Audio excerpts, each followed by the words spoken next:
Hello everyone, कैसे हैं आप सब। एक बार पुनः से कोचिंग क्लासेस पर स्वागत है। उम्मीद करता हूं आप सब अच्छे होंगे, मस्त होंगे, बेहतर होंगे, आपकी पढ़ाई बेहतर चल रही होगी। 10th क्लास का मैथ का आंसर शीट आप लोग मिला लीजिए। चलिए सुपर फास्ट करेंगे बच्चों। जो पहला प्रश्न है यहाँ पर पहले प्रश्न का आंसर फर्स्ट हो जाएगा 640 ईसा पूर्व से 546 ईसा पूर्व के बीच। इनके बीच की जब दूरी निकालोगे बच्चों तो दूरी निकालने के लिए आपको आंसर आ जाएगा सेकेंड नंबर बी। बिल्कुल कम समय में करेंगे।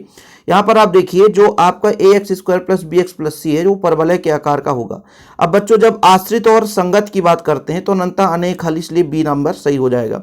यहाँ पर देखिए जो आपका मूल वास्तविक नहीं होता कब, जब d का मान 0 से छोटा होता। तो बताओ कहाँ पे है 0 से छोटा, b² माइनस 4 इससे मतलब d हो जाएगा आपका। ठीक है, इसके बाद बच्चों इसका 11वां पद जब आप निकालोगे, 11वां पद इसका आप लोग जब 11वां पद निकालोगे किससे निकालोगे, ये आप लोग 11वां पद निकाल लोगे बच्चों a plus n minus 1 into D से, है ना। तो a का मान आप -3 रखोगे। यहाँ पर आपको यहाँ पर 11 रख देना है, 11 में घटा देना है। इसको सॉल्व करोगे बच्चों तो चौथे का लगभग आपका 22 आंसर आएगा। ठीक है, इस फार्मूले से आप लोग भी चेक कर सकते हैं। इसके बाद इंग्लिश मीडियम है। रिक्त स्थान की बात करते हैं बच्चों। द्विघात समीकरण को हल करने के लिए द्विघाती, ये आपका -b plus minus √b² minus 4ac अपान 2a, ये आपका श्रीधराचार्य सूत्र है। इसके बाद बच्चों इसमें पदों की संख्या पूछी गई है, कितने पद हैं। ठीक है, यहाँ पर आपको बोला है टोटल कितने पद, तो मैंने सॉल्व किया था, इसी से आप रखना l बराबर a plus n minus 1 into D. यहाँ पे वैल्यू पुट करके रखना बच्चों, लगभग आपके 34 पद आएंगे। कितने, सभी सर्वांगसम त्रिभुज क्या होते हैं, समरूप होते हैं। देखो यहाँ पर बोला है चाप की लंबाई का सूत्र, तो 2πr लगा लेना बच्चों। और फिर यानी त्रिज्य खंड की लंबाई पूछा है ना, चाप वही है, थीटा अपान 360 डिग्री, ये आपका आंसर हो जाएगा। इसके बाद आपका √3 जो है एक अपरिमेय संख्या है। क्या है, अपरिमेय संख्या है। यहाँ पर x का घात कितना है, 1 है। यहाँ पर x का घात अधिकतम 1 है। आगे चलते हैं बच्चों, सत्य असत्य देखिए। इससे हमारा ये सत्य है। ठीक है, दूसरा आपका असत्य है क्योंकि इसका बहुलक हो जाएगा। ये भी सत्य है, ये भी सत्य है।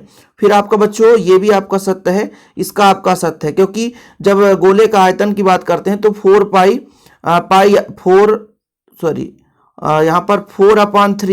πr³ होता है। आधा करेंगे तो 2 होना चाहिए, लेकिन यहाँ पर इसका गलत है, इसलिए 2 आपके असत्य हो जाएंगे। ठीक है, बाकी 3 आपके सत्य हो जाएंगे। इसके बाद यहाँ पर देखो बच्चों, यहाँ पर देखिए tan sec² का संबंध tan² से होगा, तो इसका ये हो जाएगा। और बच्चों tan 30 का मान होता है 1/√3, ये तो सबको पता है। इसके बाद त्रिज्य खंड का क्षेत्रफल ये हो जाएगा आपका। अर्धगोले का आयतन बताया था ना, इसका 2 क्वेश्चन देखो और इसका मान सेम है, तो बच्चों इसका मान 1 हो जाएगा। tan थीटा का सूत्र होता है sin/cos। कितना सिंपल क्वेश्चन था 10th वालों के लिए। एक वाक्य में उत्तर देखिए। वृत्त के स्पर्श बिंदु की परिभाषा देनी बच्चों, स्पर्श बिंदु की। स्पर्श रेखा और वृत्त के उभयनिष्ठ बिंदु को स्पर्श बिंदु कहते हैं। ठीक है, स्पर्श रेखा और वृत्त के उभयनिष्ठ, जैसे मान लीजिए वृत्त है, ये दोनों का उभयनिष्ठ बिंदु हुई आपका स्पर्श बिंदु कहलाएगा। वृत्त के वृत्तखंड का क्षेत्रफल आपको πr² लिखना है और θ/360। ठीक है, यदि त्रिज्य खंड की लंबाई तो 2πr बोलता। n पदों के लिए सूत्र बच्चों, nवां पद निकालना है तो l बराबर n-1 है ना, a प्लस यहाँ पर थोड़ा सुधार लेना, n अंतिम पद निकालना है तो a plus n-1 into D, ये आपका सूत्र हो जाएगा।